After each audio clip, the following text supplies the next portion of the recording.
Hello everyone, and welcome back to Divine Rebel. My name is Racy, and I'm going to be giving the messages for you today.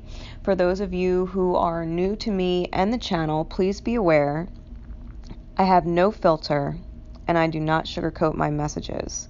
So if that is not your thing, or you have children around, or you just don't appreciate that kind of a message, I am always very respectful of that, and I'm giving you the opportunity to sign off now. Otherwise, we are going to be getting right into the message. This is for Pisces and those who have strong or significant Piscean placements in their chart. So if you know what house that Pisces rules and what's in there, it could give you some very specific insights into very specific areas of your life. Okay?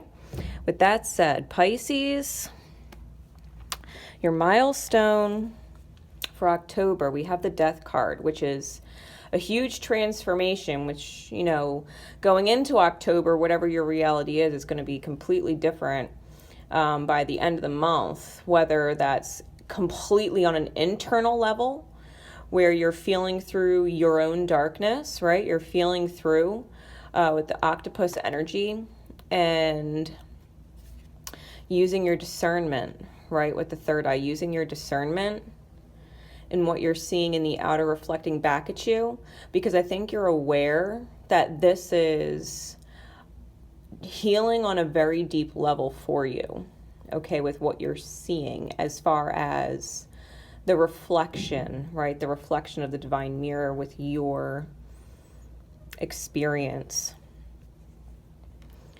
With the tops and bottom of the deck, we had the Four of Wands on the top, and we had the Queen of Swords on the bottom. And I think you're really getting clear in your heart that you create your own joy and stability within, and it's kind of like you're your own twin flame.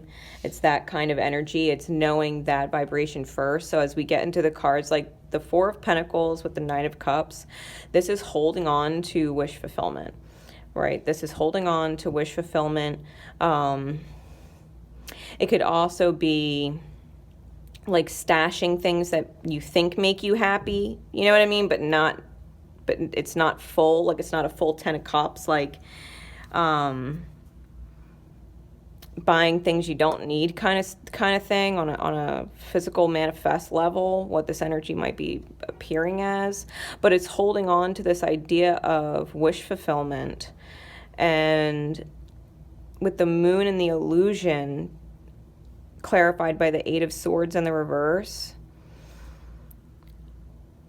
I think that the illusion you're under, especially with the wolf, like a loyalty to self, I think the illusion that you're under is that you're not in a mental prison when maybe you've been in a mental prison, right? Holding on to wish fulfillment, I think maybe has given you the false idea of being free, but you're not, because you're not free to the idea of holding on to wish fulfillment. I think when you let the idea of wish fulfillment or perfection go, that's when it actually shows up, because it's not like you're holding on to it so you don't lose it or something. It's more like the attachment to the idea that you're set on something, that it's too much in the forefront of your mind. It's almost like having to put it to the back of your mind. Like, wish fulfillment exists, but you're not going to think about it. You're not going to actually feed it energy as far as something you're after or chasing, because that would imply a lack of, right? A lack of wish fulfillment. When you're holding on to the idea of it, is because there's a lack of it in the reality, right? So I think feeling through the dark, you know what I mean, and using your discernment, really look at the outer experience and see how you would guide other people through what they're going through, and then literally apply it to self. Literally take your own advice, because if you're not taking your own advice that you would give other people that you love and care about would never steer wrong. If you can't take your own advice, then there's an issue, right? And that's where this Two of Cups with the Hermit card clarifying comes in. This is knowing that your soulmate, your heart to heart is with yourself. You can't not face the mountains in yourself and act like they're not there. You know what I mean? Why is there this feeling of lack in the wish fulfillment department?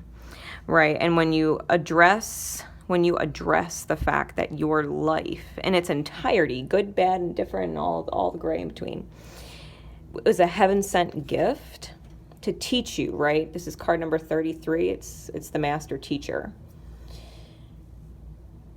All of your life has been a heaven-sent gift to get you to one point, and that's realizing like you're your own twin flame and there's nothing in your way but you, and it's always been that way.